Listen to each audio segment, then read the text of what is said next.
Hello dear students, welcome to doctor logics. आज की video में इस क्वेश्चन को डिस्कस करेंगे। क्वेश्चन है, आपको एक डाटा दे रखा है एंड आपसे ऑर्डर ऑफ द रिएक्शन पूछा है with respect to A and B. मतलब हमें ऑर्डर ऑफ रिएक्शन निकालना है with respect to A and with respect to B, मतलब ऑर्डर ऑफ कंप्लीट रिएक्शन भी कह सकते हो। तो देखो, मैं एज्यूम कर लेता हूँ कि हाइपोथेटिकली मेरा कुछ रेट लॉ इस तरीके से है, where order of reaction with respect to A is small A and order of reaction with respect to B is small B. Clear? And देखो, हमारे पास तीन केसेस हैं। आपको ए एंड बी की कंसंट्रेशंस गिवन है, साथ में रेट गिवन है। तो हम ऐसा करते हैं, तीन केसेस के हिसाब से तीन इक्वेशन बना लेते हैं। अगर हम फर्स्ट केस देखें, फर्स्ट केस के हिसाब से देखोगे तो रेट अपने पास है 5.07 इंटू 10⁻⁻⁵। दिस इज के के बारे में मुझे कोई आइडिया नहीं है। Concentration of A 0.2 raise to the power A, concentration of B is 0.3 raise to the power B. Second equation देखें तो रेट हो गया है 5.07 into 10⁻⁻⁵। This is K. Concentration of A is 0.2 raise to the power A, concentration of B 0.1 raise to the power B. Similarly third equation को अगर हम देखें तो थर्ड इक्वेशन में रेट है 1.43 into 10⁻⁻⁴। This is K and 0.2 raise to the power A, 0.05 raise to the power B. अब देखो बच्चे, आप पहले ऐसा करो, फर्स्ट और सेकंड इक्वेशन को एक दूसरे से डिवाइड कर दो। क्यों? क्योंकि उससे ये जो 0.2 रेज टू द पावर ए है, ये पूरी टर्म कैंसिल हो जाएगी। तो मैं पहले क्या करता हूँ, फर्स्ट और सेकंड इक्वेशन को डिवाइड कर देता हूँ। तो इसको पहले अलग से लिख लेता हूँ, ठीक है। यहाँ पे मैंने इसको अलग से लिख लिया।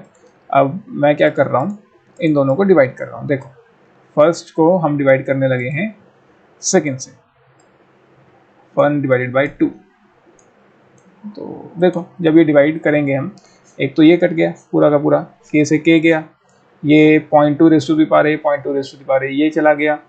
क्लियर? तो बचेगा क्या अपने पास, 5.07 5.07 ये पूरे कट गया, तो ये बचेगा 1। This is equal to 0.3/0.1 whole raise to the power B. तो ये तभी पॉसिबल है जब b कितना हो, 0। क्यों? Anything raise to power 0 is 1, ठीक है। तो ये तभी 1 बनेगा, ये पूरी क्वांटिटी 1 तभी बन सकती है जब b की वैल्यू कितनी हो, 0। क्योंकि अगर b 0 होगा तो anything raise to power 0 is 1, तभी जाके हम कह सकते हैं हमारा left hand side right hand side के बराबर आएगा। क्लियर? तो b का तो वैल्यू हमने निकाल लिया, मतलब order of reaction with respect to capital B is 0। Similarly अब हम order of reaction with respect to a निकाल लेते हैं। तो इसके लिए आप क्या करो, देखो आपके पास b का तो इक्वेशन आ ही गया है। आप किसी भी एक इक्वेशन में ये वैल्यू पुट कर दो। यहाँ पे ना क्वेश्चन में गलती है, क्वेश्चन चेंज कर लीजिए। क्वेश्चन में ये जो थर्ड इक्वेशन है यहाँ पे 0.4 है, तो क्वेश्चन में मिसप्रिंट है एंड तो यहाँ पे अपने पास ये 0.4 आ जाएगा, ठीक है। तो अब आप क्या करो, अभी आपने फर्स्ट और सेकंड इक्वेशन को डिवाइड किया था, अब आप सेकंड और थर्ड को डिवाइड कर दो, किसी भी दो इक्वेशन को डिवाइड कर लो, वो आपके ऊपर है, ठीक है। मैं क्या करता हूँ, सेकंड और थर्ड को डिवाइड कर लेता हूँ। तो मैं सेकंड और थर्ड को थोड़ा अलग से लिख लेता हूँ, ठीक है। तो ये मेरी सेकंड और थर्ड इक्वेशंस आ गई। अब मैं क्या करूँगा, सेकंड को थर्ड से डिवाइड कर दूंगा। बेसिकली देखो, जब मैं सेकंड को थर्ड से डिवाइड करूँगा तो ये बन जाएगा 0.507 इंटू 10⁻⁻⁴, ठीक है, डिवाइडेड बाय 1.43 इंटू 10⁻⁻⁴।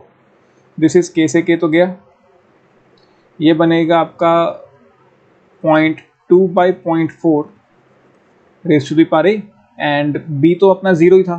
तो अगर आप इसको बी की पावर पुट भी कर दोगे तो ये बनेगा 0.1 raise to the power 0 upon 0.05 raise to the power 0, ठीक है। एनीथिंग रेज टू पावर 0 तो 1 ही होता है, तो डायरेक्टली वो तो कैंसिल हो जाएगा। तो ये 1.43 को डिवाइड कर दो आप किससे, 0.507 से, तो ये आएगा आपके पास 1/2.8। ऑन सॉल्विंग ये आपके पास बनेगा 1.43 upon 0.507, this is 2 raise to the power A, ठीक है। बेसिकली मैंने रेसिप्रोकेट किया है और कुछ नहीं किया, एंड ये बन जाएगा आपके पास 2.8, this is 2 raise to the power a। अब देखो 2.8 और हमें नहीं पता कि a की वैल्यू क्या आएगी, तो हम ऐसा करते हैं यहाँ पे log ले लेते हैं। तो log of 2.8 taking log both the sides, this is log of 2 raise to the power a। ठीक है, तो log ऑफ 2.8 आप कैलकुलेट कर सकते हो, मैंने आपको log टेबल सिखाई है कैसे कैलकुलेशंस हम करते हैं log में। तो log 2 आपको पता है, log 3 आपको पता है, तो उसके बीच में 2.8 अंदाजा से लगा लो कि कितना होगा। तो log ऑफ 2.8 जब आप ये कैलकुलेट करेंगे आएगा 0.447। This will be equal to a log 2। ठीक है, तो ये बन जाएगा 0.447 बाई 0.3010, दिस इज a। तो 0.447 divided by 0.3010, so this will be 1.48, तो अप्रॉक्सीमेटली 1.5। क्लियर? तो order of reaction with respect to a is 1.5, ये आपका फाइनल आंसर। होपफुली आपको समझ आ गया। तो बेसिकली यहाँ पे ना जो चीज़ें थी कि एक तो आपका लॉग लेना, जनरली लॉग ऐसे इक्वेशन डायरेक्टली हो जाती हैं, लेकिन बहुत कम क्वेश्चन है जहाँ पे लॉग लेना पड़ता है, तो ये चीज़ें थोड़ी ध्यान देने वाली हैं। होपफुली आपको समझ आ गया होगा। Thank you.